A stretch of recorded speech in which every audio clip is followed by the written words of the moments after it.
Boa noite. O ano de 1961 marcou profundamente a história do nosso país. Em agosto daquele ano, com a renúncia do presidente Jânio Quadros, setores antidemocráticos tentaram rasgar a Constituição e impedir a posse do vice-presidente João Goulart, que havia sido eleito pelo voto direto da população. Num gesto patriótico de grande coragem cívica e pessoal, o então governador do Rio Grande do Sul, Leonel Brizola, mobilizou o povo brasileiro em defesa da Constituição. Esse episódio é conhecido como Campanha da Legalidade, um movimento que levantou todo o país contra as forças mais reacionárias que desejavam impedir que o Brasil cumprisse o seu destino de nação livre e democrática. Por isso, hoje nós do PDT nos orgulhamos de poder apresentar o documentário que você vai assistir agora. Afinal, esses acontecimentos tão marcantes da nossa história fazem parte também da história do nosso partido. O PDT sempre esteve e estará ligado à defesa do nosso povo e à defesa dos interesses desse país.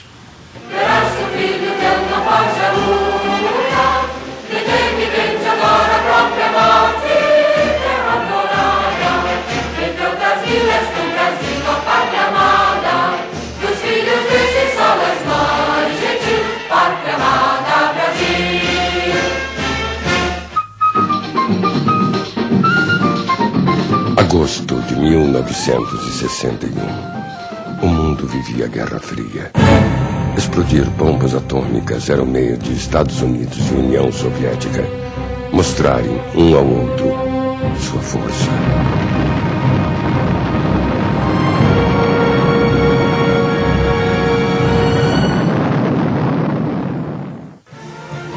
Em Berlim, a crise que levaria à construção do muro crescia, com a ameaça de um confronto armado. Na América Latina, Fidel Castro e Che Guevara, os heróis da Revolução Cubana, despertavam paixão e ódio.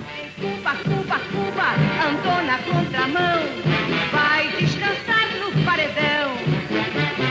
Cuba, Cuba, Cuba, andou na contramão, vai descansar no paredão.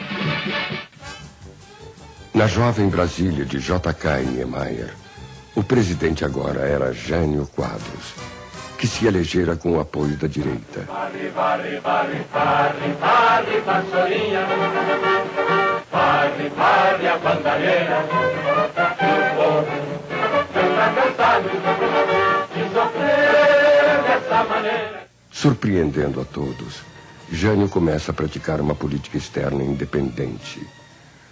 Documentos da CIA naquele período revelam que os Estados Unidos acreditavam que Jânio, com a sua pretensão de alcançar um acordo entre americanos e cubanos, era, segundo eles, um apologista de Fidel e da Revolução.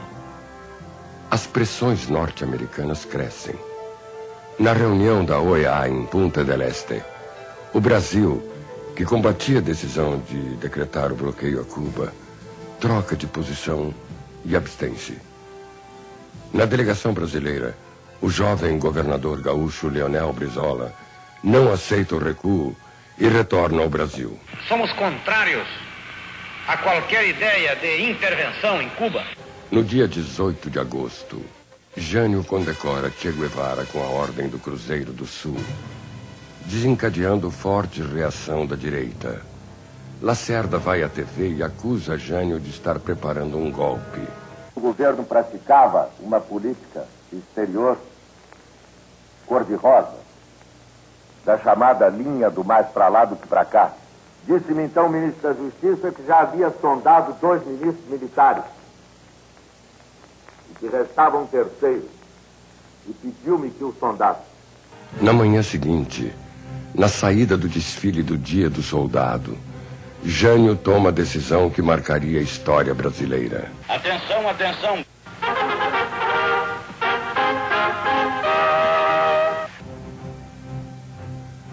A posse do vice-presidente João Goulart, então o mais destacado seguidor de Getúlio Vargas e presidente nacional do PTB, detona uma grave crise militar. Liderados pelo Marechal Odílio Denis, o trio de ministros militares decide impedir o cumprimento da Constituição e conspira para vetar a posse de Jango. Por todo o país Surgem reações. O ex-presidente Juscelino Kubitschek critica o ministro. O marechal Henrique Lott, vencido por Jânio nas eleições, lança um manifesto em defesa da legalidade. Leonel Brizola primeiro adota uma posição cautelosa, por imaginar que Jânio havia sido deposto, e tenta inutilmente contato com o ex-presidente. Nós, gaúchos, estávamos dispostos a acolher o presidente Jânio Quadros no Rio Grande. Se a sua renúncia tivesse sido motivada por pressões. Brizola logo pressente que será preciso resistir com outras armas, além dos protestos, e ordena que a Brigada Militar Gaúcha tome posições para defender o Palácio Piratini. Com sacos de areia e coragem, Porto Alegre começa a preparar-se para resistir ao ataque dos golpistas. Avante, brasileiros de pé, unidos pela liberdade. O terceiro exército, sediado na capital gaúcha, vacila. E por ordem de Brasília, fecha as rádios que transmitiam o manifesto de Lott. Brizola, percebendo que a resistência será silenciada, assume o controle da Rádio Guaíba, a única das emissoras que continuava no ar.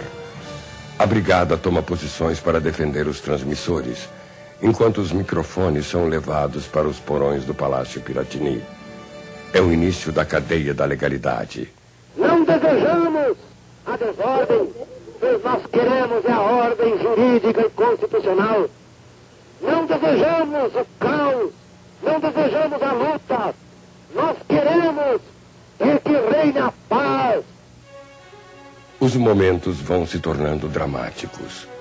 Uma coluna de tanques desce em direção ao Palácio Barricado. Radioamadores interceptam mensagens militares falando em bombardear Porto Alegre. Na base aérea de Canoas, os jatos Meteor são preparados, enquanto junto ao Guaíba, no telhado do palácio e nas torres inacabadas da Catedral Metropolitana, a Brigada Militar se prepara para enfrentá-los com armas leves e antiquadas. O escritor Oswaldo França Júnior, na época piloto de um dos jatos, recordou numa entrevista: a gente ia pulverizar o palácio.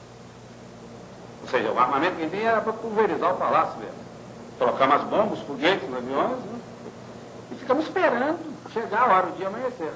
A gente sabia que ia matar muita gente, porque é lógico, você para atacar um palácio, muitas bombas, muitos foguetes caem na periferia. Então muitas pessoas iam ser atingidas. O Brizola estava lá com a família, estava cercado de gente, estava muito armado, mas não adiantava o ataque do nosso tipo de avião, não adiantava. Podia ser que um ou outro avião caísse, mas isso não ia impedir o ataque e a destruição do palácio.